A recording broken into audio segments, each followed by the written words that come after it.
রামকে বলা হয় বিষ্ণুর অবতার। শ্রীকৃষ্ণকে অবতার নয় স্বয়ং ভগবান বলা হয় কেন? যদা যদা হি ধর্মস্য গ্লানির্ভবতি ভারত অভ্যুত্থানম অধর্মস্য তত্তমানং সৃজাম্যহম পরিত্রাণায় হি সাধূনাং বিনাশায় চ দুষ্কৃতম ধর্ম সংস্থাপনার্থায় সম্ভাবী যুগে যুগে। অর্থাৎ যখন ধর্মে গ্লানি আসে, অধর্মে ছেয়ে যায়, তখন সাধুদের রক্ষা করতে, দুষ্কৃতীদের বিনাশ করতে, ধর্মকে পুনঃস্থাপন করতে যুগে যুগে আমি অবতীর্ণ হই। শ্রীকৃষ্ণের মুখ নিঃসৃত বাণী কুরুক্ষেত্রের যুদ্ধক্ষেত্রে প্রতিধ্বনিত হয়েছিল অর্জুনকে উদ্দেশ্য করে।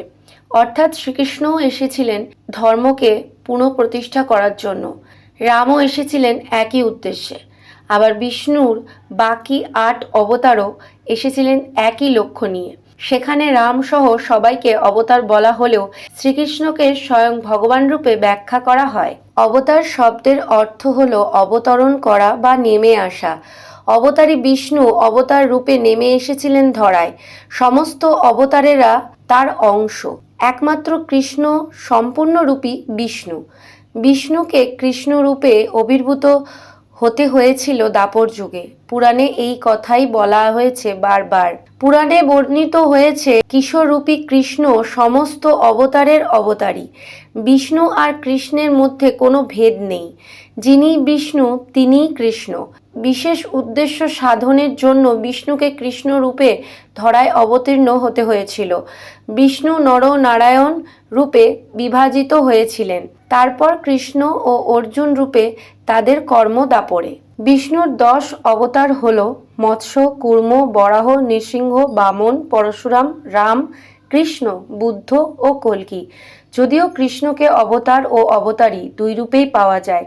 অনেক ক্ষেত্রে আবার কৃষ্ণের জায়গায় বলরামকে অবতার বলা হয়। বলরাম ছিলেন শেষনাগের রূপ। শেষনাগকে বিষ্ণুর অংশও বলা হয়। এছাড়া আরও কয়েকটি অবতার রয়েছে বিষ্ণুর, যেমন হয়গ্রীব, মোহিনী, নরনারায়ণ ও শ্রী চৈতন্য মহাপ্রভু।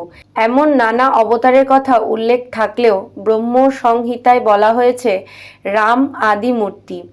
বিষ্ণু অংশ হিসেবে আবির্ভূত হয়ে অবতার রূপে প্রকট হয়েছেন, কিন্তু শ্রীকৃষ্ণ পরম পুরুষ হিসেবে আবির্ভূত হয়ে আদি পুরুষ রূপেই প্রকট। তাই বিষ্ণুর প্রধান 10 অবতারের মধ্যে 9 জনকে ভগবান বিষ্ণুর অংশ হিসেবে ধরা হয়। তারা কেউই স্বয়ং ভগবান বিষ্ণু নন। তারা সবাই ভগবান বিষ্ণুর অংশ মাত্র। কিন্তু কৃষ্ণই হলেন স্বয়ং ভগবান বিষ্ণু। ভগবান বিষ্ণু নিজেই কৃষ্ণের রূপ ধারণ করে ধরাধামে বা পৃথিবীতে এসেছিলেন। বিষ্ণু আর কৃষ্ণ হলেন একই, কিন্তু রামচন্দ্র আর বিষ্ণু একই নন। শ্রীকৃষ্ণকে পূর্ণ বিষ্ণু শক্তি নিয়ে অবতীর্ণ হতে হয়েছিল। তার কর্মের পরিধি ছিল অনেক বেশি। ভগবদ্গীতার 11 অধ্যায় অনুসারে অর্জুনকে বিশ্বরূপ দর্শন করিয়ে শ্রীকৃষ্ণ প্রমাণ দিয়েছিলেন তিনি চতুর্বাহু ভগবান বিষ্ণু। নররূপী অর্জুন নারায়ণরূপী শ্রীকৃষ্ণের ভগবত্তা প্রমাণ করেছিলেন। তো আজকের ভিডিওতে রামকে কেন বলা হয় বিষ্ণুর অবতার আর শ্রীকৃষ্ণকে কেন ভগবান বলা হয়, এই বিষয় নিয়ে আলোচনা করলাম।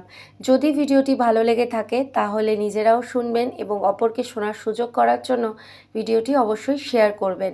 আর যদি আপনারা রাধাকৃষ্ণ ক্রিয়েশন চ্যানেলে প্রথমবার ভিজিট করছেন তাহলে চ্যানেলটিকে সাবস্ক্রাইব করে নেবেন। আবারও দেখা হবে একটা নতুন ভিডিও নিয়ে। ততক্ষণ পর্যন্ত আপনারা ভালো থাকুন, সুস্থ থাকুন। হরে কৃষ্ণ, রাধে রাধে, হরি বল।